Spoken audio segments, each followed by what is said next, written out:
প্রধানমন্ত্রী নরেন্দ্র মোদীকে তার ভালো লাগে, আর এই ভালো লাগার কারণেই মোথাবাড়ি থেকে পুরাতন মালদার শাহাপুর বাইপাস মাঠে প্রধানমন্ত্রী সভাস্থলে পৌঁছল এক প্রতিবন্ধী তরুণ হাসান আলী। প্রধানমন্ত্রীকে সে খুব কাছ থেকে দেখতে চান, তাই সোজা হয়ে দাঁড়িয়ে হাঁটতে না পারলেও কার্যত বসে বসে হামাগুড়ি দিয়েই পৌঁছে গেল প্রধানমন্ত্রীর সভাস্থলে। শনিবার প্রধানমন্ত্রীর সভা শুরুর প্রাক্কালে এমনই ছবি নজরে এলো শাহাপুর বাইপাস সংলগ্ন প্রধানমন্ত্রীর সভাস্থলের ঠিক কাছেই।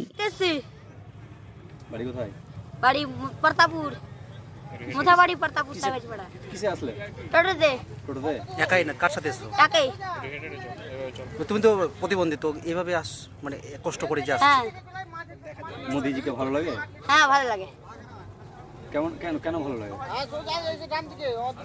ভালো লাগে, তাই জন্য দেখতে এসছো? হ্যাঁ। জয় শ্রীরাম। আমার নাম হাসান আলী। বাড়ি কোথায়?